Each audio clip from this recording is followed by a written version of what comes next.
संत मत धारा आपकी सेवा में प्रस्तुत।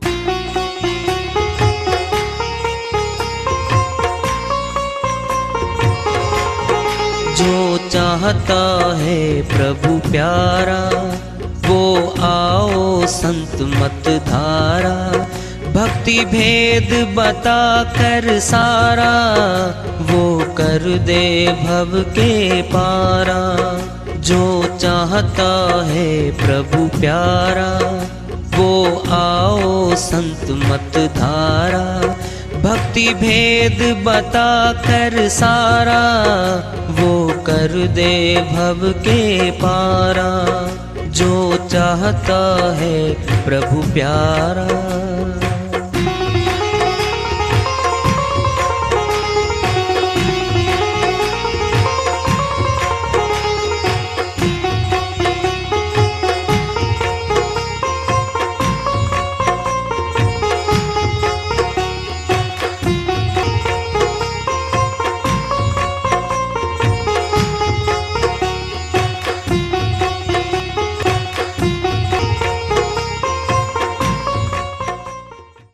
परम पूज्य सदैव स्मरणीय सदगुरु साहिब की जय हो।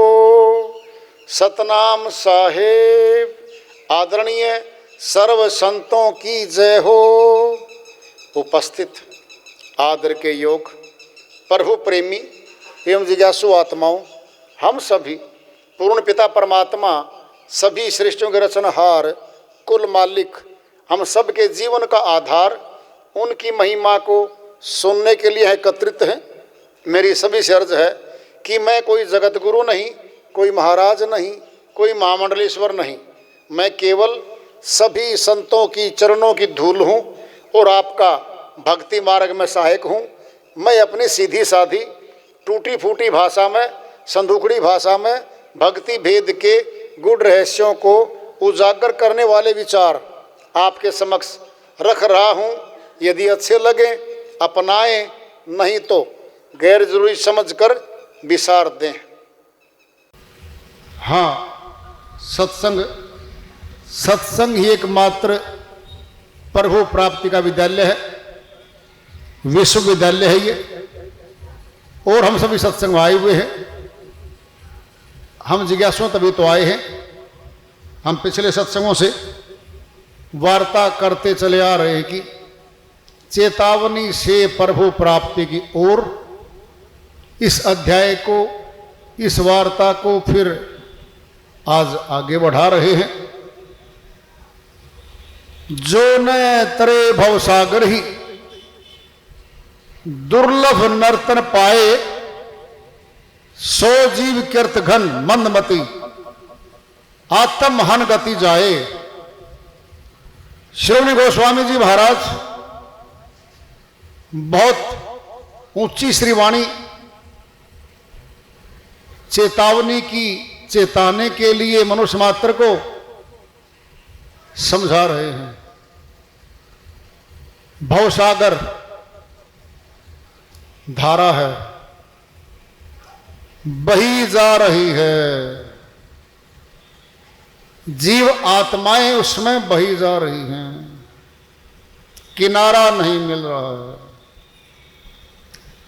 कह रहे वो किनारा मालिक ने दया करके हमें दे दिया है, ऊंचा मनुष्य तन मिल गया है, दया करके दिया ये। बहुत बातें माँ बाप अपने बच्चों को योग्य भी नहीं होते तब भी दया करके दे देते हैं। मालिक ने भी दया करके दिया ये। जीव आत्मा रोती रही 184 के तनों में, जहां पीड़ा ही पीड़ा है। वन में, जंगल में देख लो, हमारे घरों में देख लो, गाय भैंस तो बंदी है हमारे खूंटे के। प्यास है, पानी मांग के पी नहीं सकती, वो गुलाम है। कितनी पीड़ा है उन पशुओं को, उन जीवों को। ये प्राणी हैं, प्राण से जिंदा हैं, हम भी प्राणी हैं। प्राणी शास्त्र है, अध्यापक हमें पढ़ाते हैं। खोखा बदला गया है, ये शरीर रूपी खोखा हमें मिला है। प्राण ले रहा है, छोड़ रहा है जिंदा ये खोखा। हाथी है, भैंस है, गाय है, चींटी है, पौधे भी खड़े हैं, ये भी प्राणी हैं। ये भी श्वास ले रहे हैं, छोड़ रहे हैं। ये सब प्राणी शास्त्र के अंतर्गत आते हैं। एक सिपाही भर्ती होता है पुलिस में, एक ऑफिसर भर्ती होता है, डीजीपी बन जाता है। पूरे प्रदेश का डायरेक्टर जनरल पुलिस, सबसे बड़ा उच्च अधिकारी भी मनुष्य है। एक सिपाही कांस्टेबल भी मनुष्य है। ताकत में तो बहुत अंतर है। वह कमांड करता है, वो उसके मातहत है। मनुष्य तन कमांडर है, कमांडर इन चीफ बना रखा है इसको। सारे जीव धराधाम के इसके अधीन है। शरीर की शक्ति इतनी ज्यादा मनुष्य में नहीं है कि सभी को शक्ति से कंट्रोल कर ले। नहीं, अपनी बुद्धि से, हथियारों से ये सबको अपने अधीन करके रखता है, अपने लिए प्रयोग भी करता है। ऊंचा तन दिया है, ऊंचा कार्य भी तो होगा। सर्वोच्च तन मिला है, खड़ी गर्दन करके चलने वाला तन मिला मैं। बाकी जीवों की गर्दन नीचे पड़ी है, चार पैरों पे चल रहे हैं वो। शेर तो है वन का, वन राज है, वो राजा है वन का। एक दहाड़ मार दे सभी पशु भाग जाते हैं। गुलाम शरीर को है वो प्राप्त, चार पैरों पे चलता है, गर्दन नीचे पड़ी है, गुलाम है वो। ये दो पैरों पे चलने वाला इंसान गर्दन ऊपर खड़ी है। क्यों ऊपर क्यों खड़ी है? अरे ऊपर जाना है इसने। आपस में कहते हैं, बात करते हुए, बीमार हो जाता घर में कोई, तुम्हारे पिताजी का क्या हाल है, दवाई बूटी सभी करवा दी हैं, अब तो ऊपर वाला जाने। अक्सर कहते हैं हम, ऊपर वाला जाने, फिर ऊपर ही तो जाना है हमने। सुनना है, सुनो। हम चारपाई पे लेटे हुए हैं, भाग नहीं सकते, लेटा हुआ भाग नहीं सकता। पहले बैठा होगा, बैठ जाएगा। बैठा हुआ भी एकदम नहीं भाग सकता, खड़ा होगा। अब खड़ा हो गया है, अब भाग सकता है। हमें खड़ा कर दिया गया है।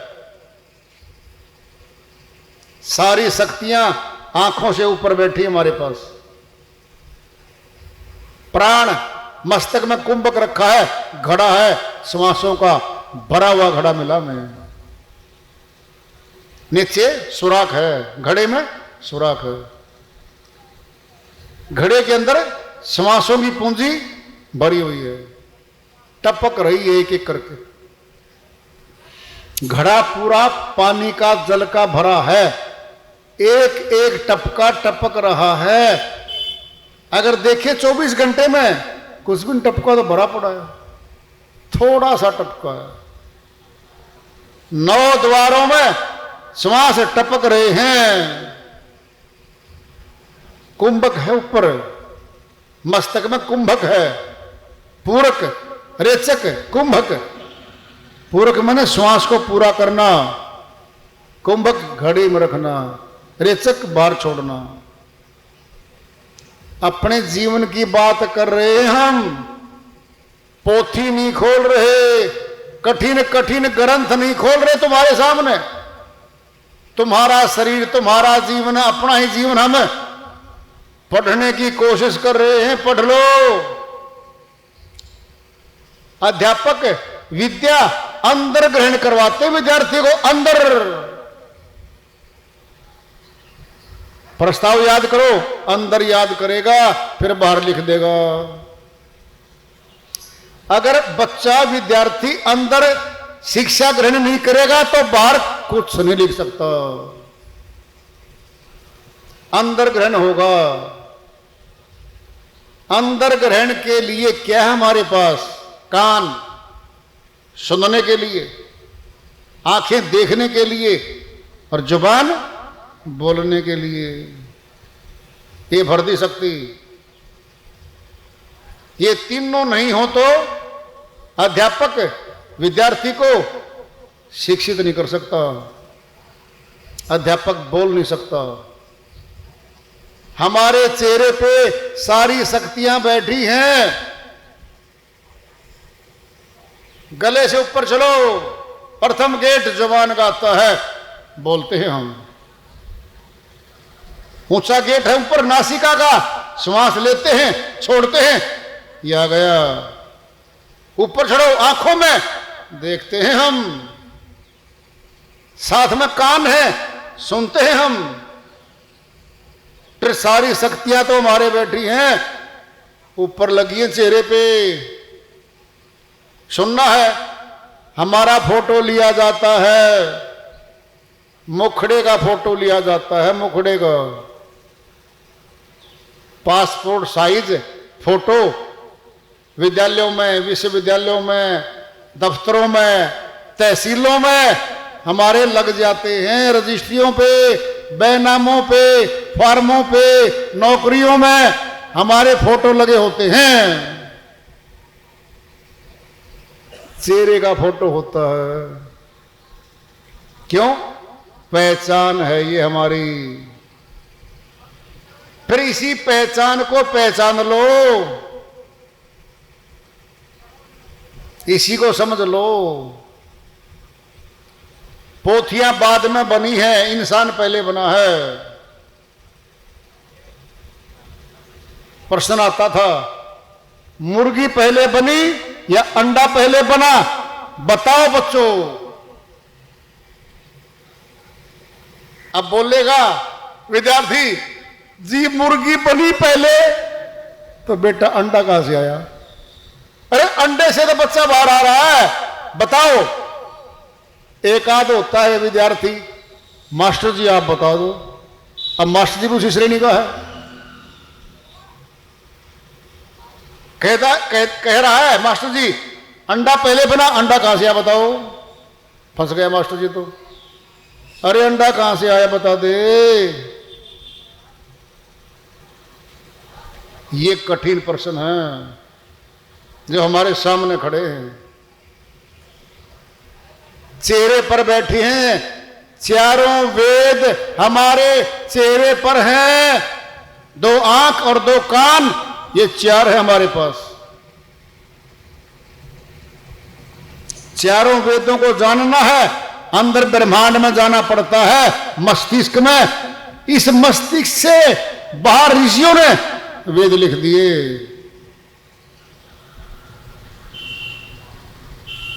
अंदर कुछ नहीं है, दिमाग में क्या लिखेगा वो?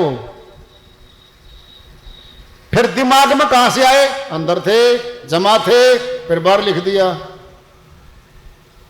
अब देखना असली कॉपी कहां है? अंदर। जरा सुनो, किसी चित्रकार ने नक्शा नवी से नक्शा बना दिया, कागज पे नक्शा बना दिया है और नक्शा फट गया जी। अब क्या करे? अरे असली तो दिमाग में रखा है नक्शा, फिर बनवा लो, फिर बनवा लो। असली तो अंदर है। अध्यापक तो अंदर बैठा है दिमाग में, शिक्षा बाहर प्रकट करेगा। अंदर से बाहर शिक्षा आएगी। फिर सब कुछ अंदर ही तो है, फिर बाहर लेने क्या जा रहे हैं हम। जीवन अंदर है, मौत अंदर से आएगी। सुन लो ध्यान से। हम स्कूल में बैठ के अध्यापक और कुर्सी बैठ के पढ़ा रहे हैं और मौत हमारी बैठक में घर में आ गई। घूमती फिरो मौत, हम हैं ही नहीं वहां पे। कहाँ आएगी?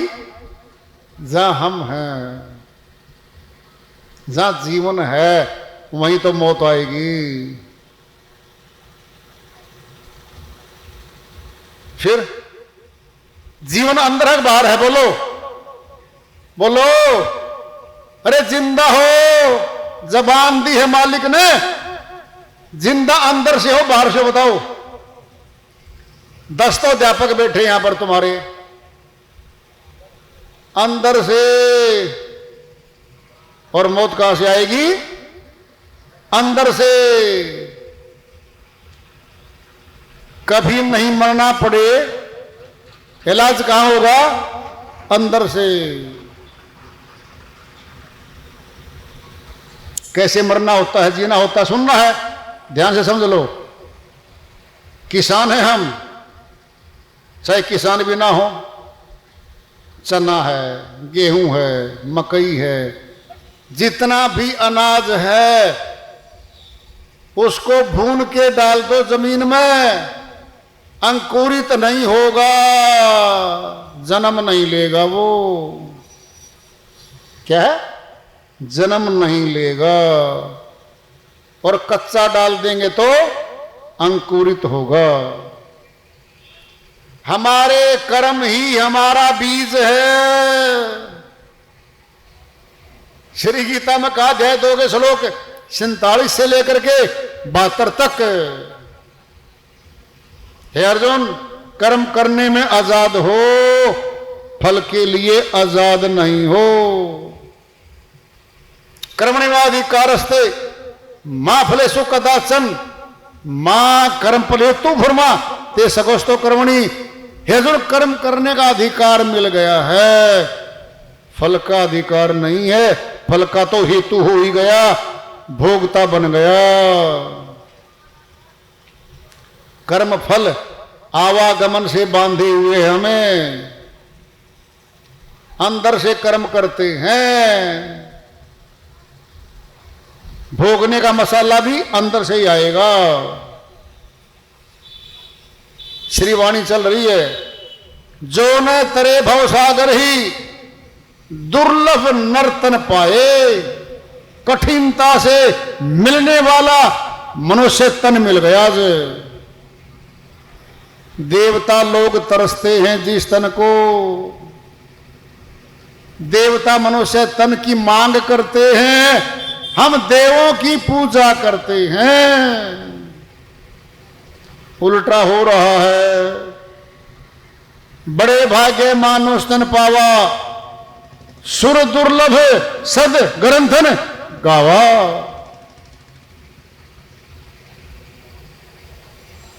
गोस्वामी जी महाराज अपनी श्रीवाणी में समझाते कहते हैं, बड़े भाग्यशाली हैं जिनको मनुष्य तन प्राप्त आज। सुर दुर्लभ, देवता लोगों को दुर्लभ है, मिलता नहीं है ये। सदग्रंथन गावा, सभी सदग्रंथ बार बार कह रहे हैं ऊंचा मनुष्य तन मिला है। ऊंचा तन लेकर के और छोटे बन जाएं। अरे देवों से ऊपर बनो। देवता चाहते मनुष्य बने और मनुष्य कहता मुझे देव बना दो। क्या उपहास है इसके साथ? क्या कर रहा है ये श्रीमान जी? है? अरे प्रधानमंत्री बन गया देश का, चपरासी वाले काम कर रहा है। उसको बुद्धिमान कौन बता देगा? बता दो। प्रधान तन मिला है, प्रधान ये मनुष्य तन प्रधान है। और काम कौन से करे? 84 वाले। नहीं पता आपको? स्वर्ग तक आवागमन का हिस्सा है। तीनों लोक पुनरावृत्ति को प्राप्त होते हैं, तीनों लोक आवागमन का हिस्सा है। विष्णु लोक, ब्रह्मा जी का लोक, शिवलोक, इंद्रपुरी, ये सभी पुनरावृत्ति को प्राप्त होते हैं। जिसकी उम्र है उसकी मौत आएगी। उम्र है, तीनों देवों की उम्र है। ध्यान से सुन लो, 4 युग एक चक्कर काटेंगे, एक दिन बनेगा। फिर 4 चक्कर काटेंगे, फिर एक रात बनेगी। इस प्रकार जोड़ के ब्रह्मा जी की आयु 100 वर्ष है। 100 वर्ष है। 4 युग घूम रहे हैं। 7 गुनी आयु है ब्रह्मा जी से ज्यादा विष्णु जी की। फिर 7 गुनी आयु है ज्यादा शिव जी महाराज की। किससे? विष्णु जी से। आयु है, वर्ष हैं, समय बहुत लंबा लगेगा, लेकिन आयु तो पूरी होगी।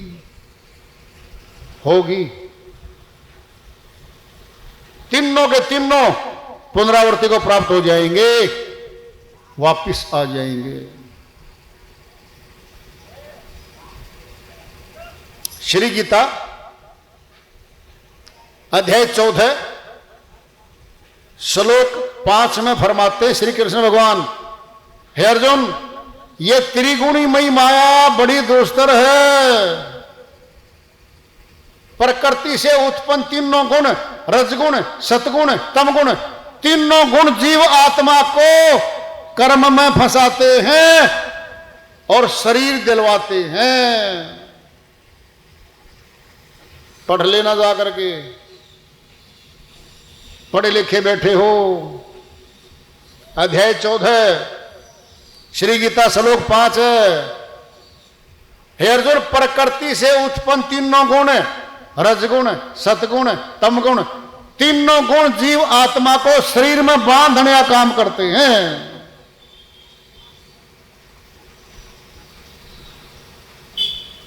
सतोगुणी प्रभाव बढ़ जाता है हमारे अंदर, स्वर्ग लोक, विष्णु लोक मिलता हमें, फिर ऊंचे लोक मिलते हैं हमें। रजोगुणी कर्म बढ़ जाता है, रजोगुणी परिवारों में आते हैं, मनुष्य तन मिलता हमें। तमोगुणी बढ़ता है, अज्ञान बढ़ता है, कीट पतंगा पशु आदि बनते हैं हम। फिर तीनों ही तो बन रहे हैं कुछ न कुछ। स्वर्ग लोग भोग के पूंजी है जमा, खत्म, नीचे आएंगे हम।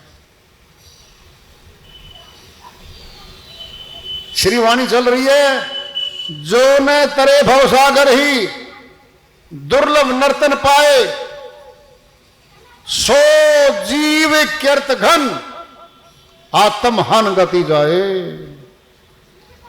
जो मनुष्य तन पाकर के भवसागर पार होने की युक्ति नहीं करता, कौन है वो? कृतघ्न है। कृतघ्न किसे कहते हैं? कोई आदमी ऊंची चीज देवे और कहे इसका प्रयोग कर लेना और वो नहीं करता, कृतघ्न हो गया वो। मदमती, छोटी बुद्धि का है वो। कहां जाएगा वो? आत्महन गति जाए, अपनी आत्मा का हत्यारा कहलाएगा। हम पाठ करते हैं राम श्री रामचरितमानस का, जानते नहीं है, पूछते भी नहीं है ज्ञानियों से।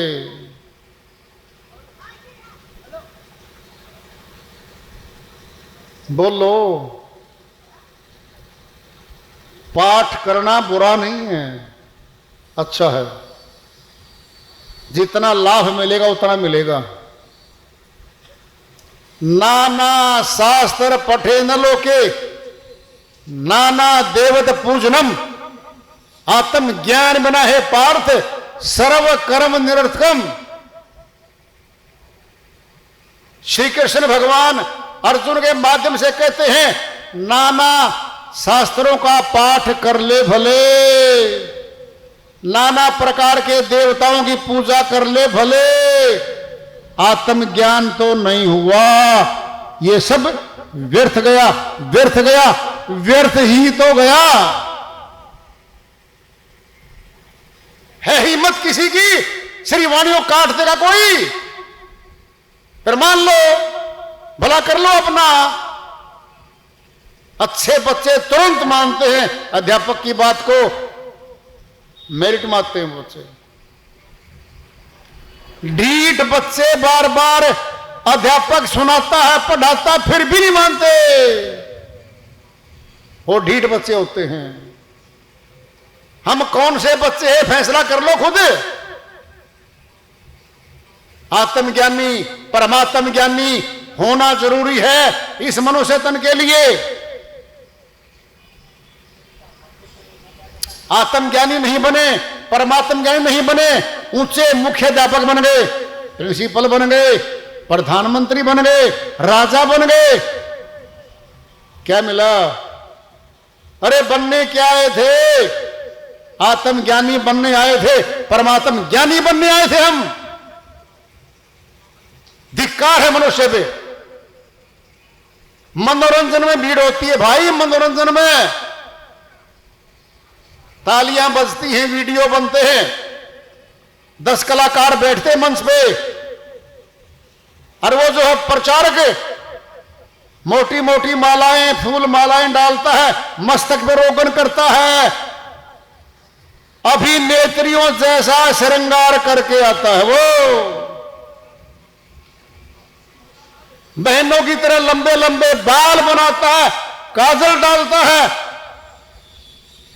लाखों का मंच बनाता है, गाने बजाने वाले साथ में बैठाता है वो। बिना बुलाए भीड़ होती है वहां पर, बिना बुलाए भीड़। सत्य भक्ति, सतलोक के, अमरलोक के ज्ञान में बुलाने से भी नहीं आता इंसान, बुलाने से भी नहीं आता।